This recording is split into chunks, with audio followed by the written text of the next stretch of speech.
Welcome back to the channel. I know it's been a while, but I'm really happy that you're here. And for you who doesn't know who I am, my name is Donnie and I have been traveling Asia together with my girlfriend for the past year. And we have over 50 vlogs in countries like Thailand, Vietnam, and Japan. And this episode is actually about the lessons we've learned when we've been traveling full-time for a year. And hopefully that can be helpful for you if you are planning to do the same. And also make sure to stay till the end because I will be bringing up something that I didn't even think about before doing this trip. So let's begin. Financial planning is crucial. One of the most important things we learned on our travels is the significance of proper financial planning. And during our journey, we encountered several unforeseen costs that caught us off guard.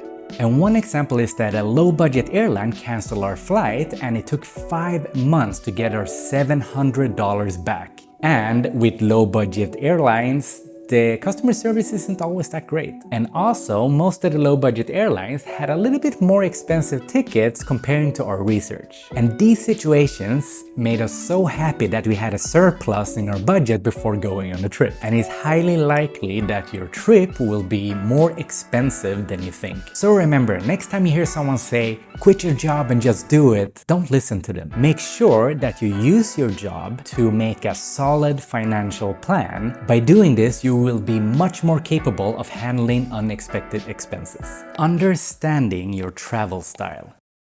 When we were planning this trip, we had like an idea that we were going to be able to do everything we wanted in 1 year. And we thought that that was a lot of time, but in reality, it wasn't. And the reason for that was that we learned that we were actually slow travelers. That means that you are staying longer in one place before you leave to the next. So in the beginning, we jumped from place to place, but we only got exhausted by doing that. So we learned that the best way for us to travel was to be slow travelers. But this meant that we had to skip some places, but it also meant that we got to know areas, local people, meet other travelers, and feel like home. Because even if you have this adventurous crave, you still probably need something to feel like home. So for us, it was to stay at least a month in every place. If we didn't do that, we felt like we were just jumping places and we didn't really enjoy ourselves. The importance of stability in your accommodation when traveling. In the beginning, we moved a lot in the same city. For instance, if you go to Bangkok for like 3 weeks, we moved maybe 2 times. And we had a rule that actually works pretty well, that if we're staying at a place longer than 2 weeks, we unpack our things. If it's less than 2 weeks, we live from our bag. But after doing this for a while, we felt that we didn't feel like home in those places and we got tired of constantly unpacking and packing stuff. And there is a difference if you're moving from city to city. Obviously, you need a new accommodation. But if you're in the same city, try to find a neighborhood and an accommodation that you feel that you like and rent that for a longer period of time. Because if you're jumping from places in the same city, it's just unnecessary time, unnecessary stress, and you will get exhausted. I can promise you that. So just think about when you are going to a city for a longer period of time, choose your place wisely. Get more flexibility through effective planning.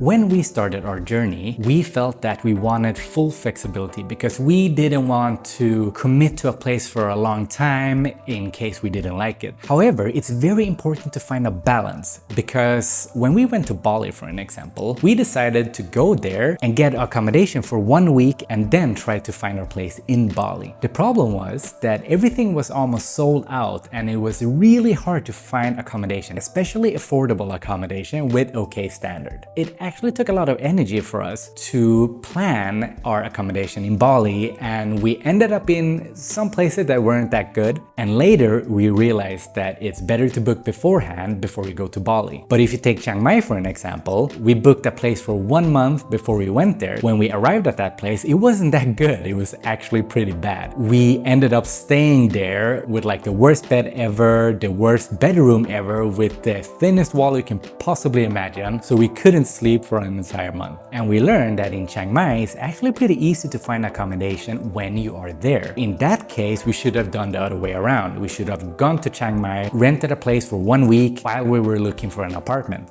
So the lesson is to plan your flexibility. Do some research before, make sure you talk to people in forums or Facebook groups to make sure what the best strategy is. Because if the strategy is like in Chiang Mai, you're better off just renting a place for 1 week and then look for your apartment there. And then you can find really cool places and you can watch them before you sign a longer lease. But if you go to Bali for an example, you need to book before you go there because you might end up in the same situation as we did, and then you pay top dollars for not that good standard. Misleading reviews. Oh my gosh, this is something that I never thought will happen to me. Before I went on this trip, I only knew that if there is a site that I don't know and I'm unsure if I can trust it, I have to do my research and check with groups, forums and all that stuff. What I didn't know is that sometimes even on the bigger sites, you can get fooled by the reviews. So let me give you an example. We found a place, it was beautiful on the pictures, it had really good reviews and it wasn't that expensive. So I booked it. But when we arrived, it was actually pretty terrible because the area wasn't that good and we got new rules that wasn't advertised on the website, so we could barely do anything in the apartment. It was really cold and our AC didn't work properly. We couldn't sleep at night, we didn't have any chairs and the beds were so hard. So I couldn't really figure out how this was possible because when we looked at the ad, we could see like the garden was beautiful, but in fact it was all overgrown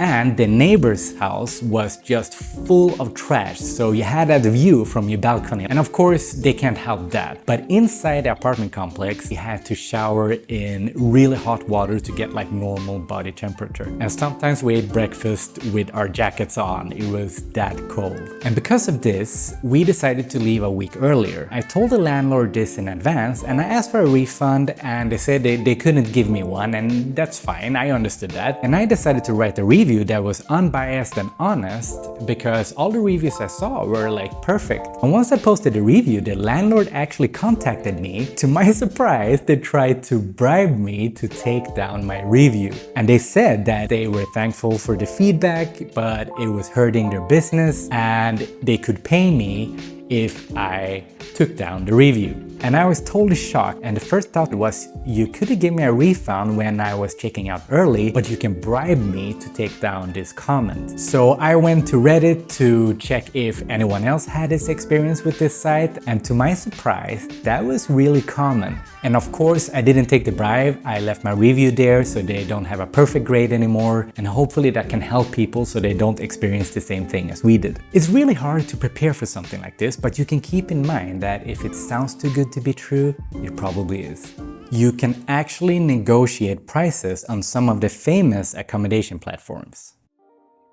This actually works on some of the famous sites like Airbnb. And let me share an example. We found a place that was beautiful but way out of our price range, and we decided to just take a chance and write to the landlord directly in the Airbnb chat. But before I did this, I actually had a strategy. I checked the schedule and checked back in time, and I also checked in the future and see if they had any bookings, and in this case they didn't have any bookings, so I figured that they need to rent this out. And we wanted to rent for a month, and that was probably the perfect commitment for them to secure money for that month. So I contacted the landlord and I wrote them, this is a very beautiful place and we would really like to stay there between this date and that date, but it's a bit over our budget. Can you do anything about the price? And to my surprise, Airbnb actually has a function in the chat to let the landlord send you a custom offer. And this resulted in they sending us an offer that was within our budget. So we lived in a luxury place with a private pool and ocean view within our limited budget because we negotiated the prices on Airbnb. And it was an incredible experience, and I highly recommend you negotiating the prices on even big sites like Airbnb. And you can also contact landlords directly and ask them about prices and telling them about your budget to get good deals. You might be surprised about how much money you can save and still live comfortable by doing this strategy. And the only regret I have is that I didn't do this before.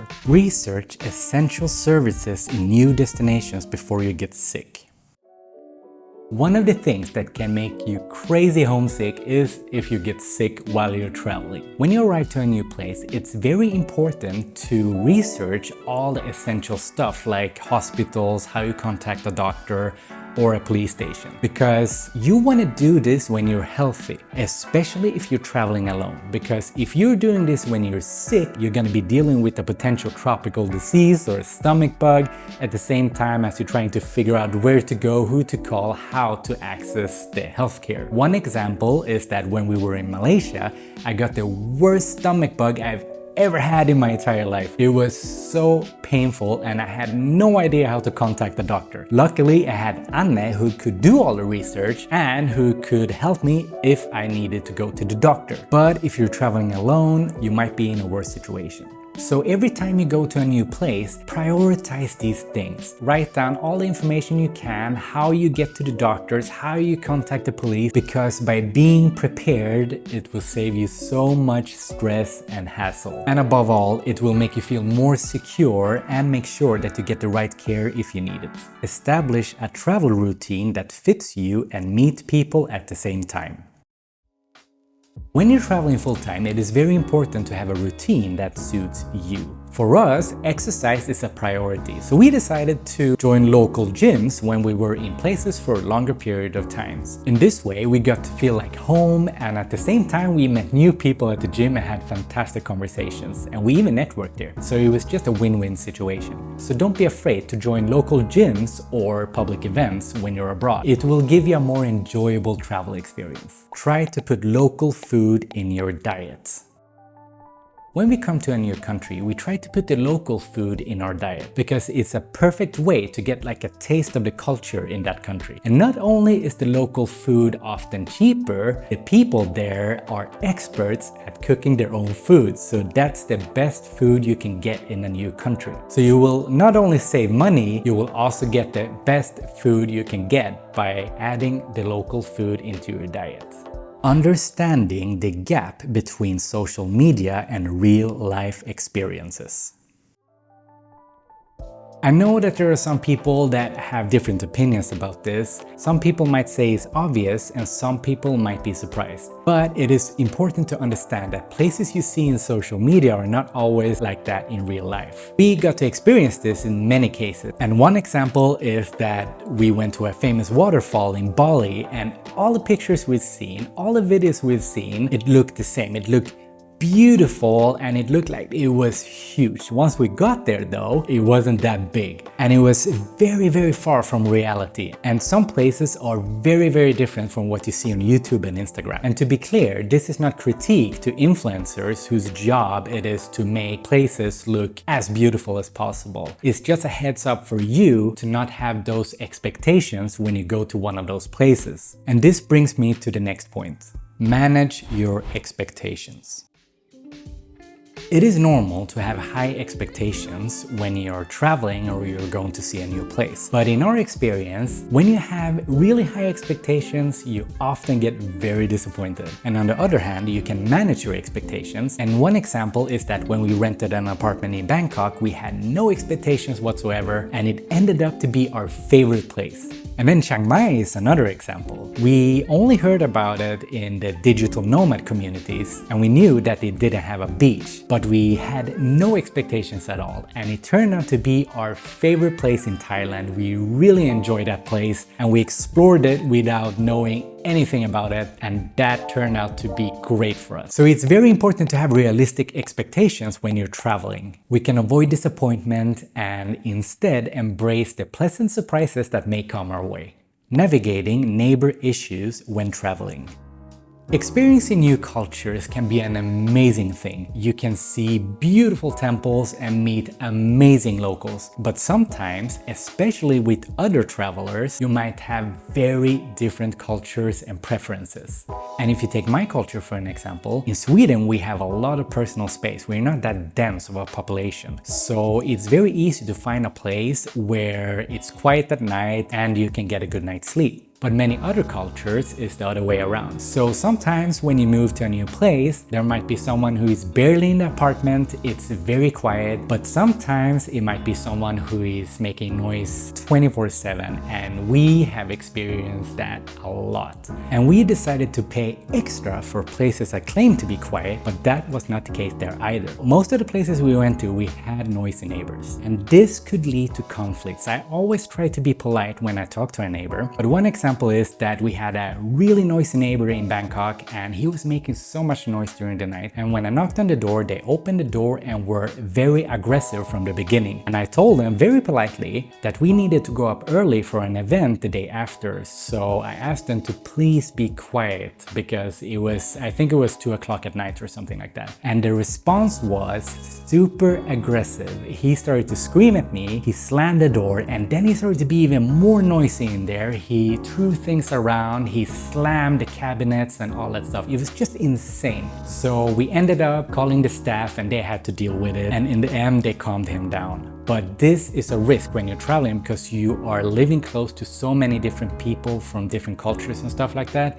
And my advice to avoid this risk is to actually get to know your neighbors in beforehand. Talk to everyone around you and be as nice as friendly as you can. And this is not only good for solving situations further ahead, it's also good for networking because you have no idea who you live next to. And every time we got to know our neighbors, these kind of situations have been really easy to handle. Don't just count the hours, but also manage your energy while traveling. This might be the most important thing I've learned on this trip. We often think about things in terms of time, like how many hours do I have to do this, or how many days do I have to do that.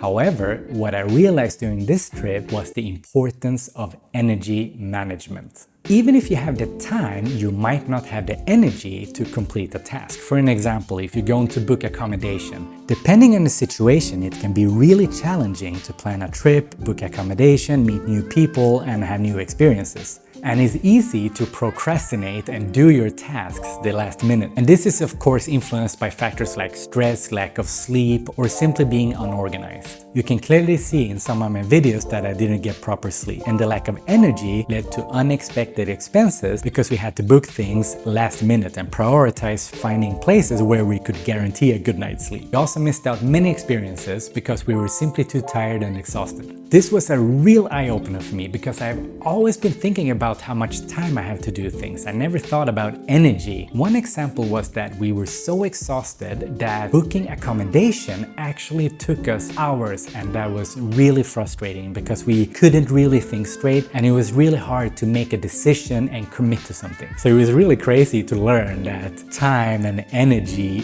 are totally different things that are really connected. And to avoid this, believe it or not, the first thing was to get a proper exercise routine. And then we needed to get some good sleep. And one of the most important things was to be organized and plan things ahead.